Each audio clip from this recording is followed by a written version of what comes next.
Be be زینب سلام اللہ علیہ کا ایک خاص الگ سے مقام ہے مولا علی علیہ السلام کی بیٹیوں میں۔ مولا علیہ السلام کی 14 بیٹیاں ہیں۔ بی بی زینب فقط اس لیے بافضیلت نہیں کہ وہ علی کی بیٹی ہیں، وہ تو یقیناً ہے،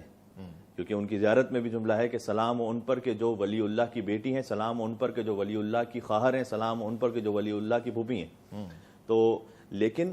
بی بی زینب سلام اللہ علیہ کا جو مقام ہے وہ ان کی علمی شخصیت، ان کا اس عالمہ غیر معلمہ ہونا۔ جب انہوں نے خطبہ ارشاد فرمایا تو امام زین العابدین علیہ السلام نے کہا تھا کہ اے پھوپھی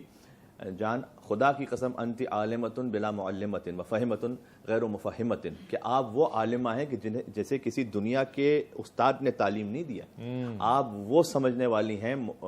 فہمہ ہیں کہ جنہیں کسی دنیا کے شخص نے آ کے نہیں پڑھایا، یعنی اس کا تعلق اس علم لدنی سے بنتا ہے، اللہ سبحانہ و تعالیٰ نے خاص ودیت فرمایا۔ لہٰذا جب وہ قرآن کی تفسیر کیا کرتی تھی کوفہ کی خواتین میں، تو کاف ہا یا عین صاد جیسے حروف مقطعات کی تفسیر بیان کرتی تھی کہ جس کا جو علم ہے وہ خدا کی، اس کی جو تعویل ہے وہ کوئی نہیں جانتا سوائے اللہ کے، الا اللہ والراسخون فی العلم، یا ان کے کہ جن کے سینوں میں اللہ سبحانہ و تعالیٰ نے خاص علم راسخ کیا ہے۔ تو وہ جو علم ہے وہ سرکار ختمی مرتبہ صلی اللہ علیہ وآلہ وسلم مدینۃ العلم ہے، علی باب العلم ہے، اور علی یا مرتضیٰ کے ذریعے سے وہ خاص پہنچا ہے بی بی زینب سلام اللہ علیہ تک۔ تو خاص طور پر ان کا عقیلہ ہونا، ایک لقب ہے عقیلہ بنی ہاشم، جیسے کہ ابو الفضل عباس علیہ السلام علمدار کربلا، ان کا لقب ہے قمر بنی ہاشم۔ دیکھیں، اگر ایک خاندان ایسا ہے کہ جس میں کوئی بھی پڑھا لکھا نہ ہو، اور اس میں شاید کوئی پرائمری یا سیکنڈری بھی کر لے تو اسے کہتے ہیں بہت پڑھے لکھے ہیں، لیکن ایک ایسا خاندان کہ جہاں پر سبھی عالم ہیں اور سبھی فاضل ہیں، وہاں پر اپنے آپ کو عقیلہ بنی ہاشم کہلوانا بہت بڑی بات ہے۔ یعنی عقیلہ وہ کہ جن کی زندگی کا کوئی کام بھی عقل کے پیمانے کے بغیر نہیں ہے۔ اللہ اکبر، یہ ہے عقیلہ۔ عاقل اور عقیل ہونے میں ایک فرق ہے، اور فرق یہ ہے جو ناصر اور نصیر ہونے میں۔ عربی زبان کی لطافت ہے، ناصر اس میں فاعل ہے، نصیر صفت مشبہ ہے۔ فرق دونوں میں یہ ہے، ناصر وہ کہ جو مددگار ہے، کبھی مدد کرے کبھی مدد نہ کرے، نصیر وہ کہ جس کی زندگی کا کوئی لمحہ بھی نصرت کے بغیر نہ گزرے۔ لہذا سرکار ختمی مرتبت نے اپنے لیے ناصر نہیں مانگا تھا رب سے، نصیر مانگا تھا، اور رب ادخلنی مدخل صدق واخرجنی مخرج صدق واجعل لی من لدنک سلطانا نصیرا، ناصرہ نہیں،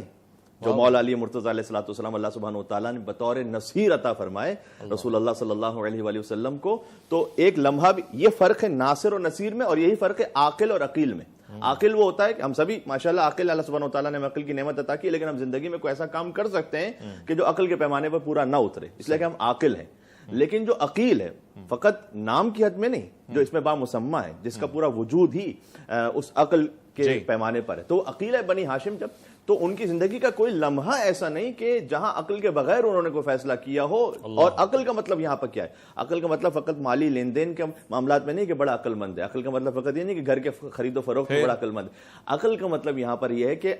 معصوم نے تعریف فرمائی، اصل عقل کیا ہے؟ العقل ما عبد بہ الرحمن واکتسب بہ الجنان، عقل وہ ہے کہ جس کے ذریعے رحمان کی عبادت کی جائے اور جنت کو حاصل کر لیا جائے، یہ اصل عقل ہے۔ تو جس کے پاس یہ عقل ہے اور جس کی زندگی کا لمحہ بلمحہ اس کام میں ہے کہ مجھے اللہ کی بندگی کرنی اور جنت کو حاصل کرنا ہے، وہ ہے بی بی زینب سلام اللہ علیہ۔ لہٰذا ان تمام مصائب کے باوجود بھی کہ جہاں اچھے خاصے شاید مردوں کا حوصلہ جواب دے جائے اور عقل کام کرنا چھوڑ دے اور زبان سے کچھ ادا نہ ہو سکے، ان حالات میں بھی پھر بی بی خطبہ بھی ارشاد فرمائے، اور جب ان پر طنز کیا جائے ظالم کی جانب سے، ابن زیاد کی جانب سے، کہ اللہ نے تمہارے بھائی کے ساتھ یہ کیا اور دیکھو تمہارے ساتھ کیا ہوا، اور وہ قرآن کی آیت کا نعوذ باللہ استعمال کرے کہ اللہ نے وَتُعِزُّ مَن تَشَاءُ وَتُذِلُّ مَن تَشَاءُ، یعنی کہنے کا مقصد ہے کہ اللہ نے تو ہمیں عزت عطا کی، اور آگے میں کیا کہوں اب،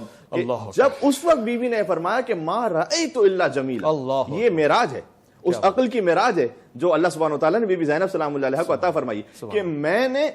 خدا کی جانب سے سوائے حسن و خوبی کے اور کچھ دیکھا ہی نہیں ہے۔ جو مصائب ہیں ان پر صبر ضرور ہے، لیکن اللہ سبحانہ وتعالیٰ کی جانب کوئی شکوہ نہیں ہے، کوئی شکایت نہیں ہے۔ یہ وہی جملہ ہے کہ جو امام حسین علیہ السلام نے شہزادہ علی اصغر کی شہادت پر کربلا میں، کیونکہ شریکت الحسین ہے، بیوی کی زیارت میں ایک جملہ السلام علیکم یا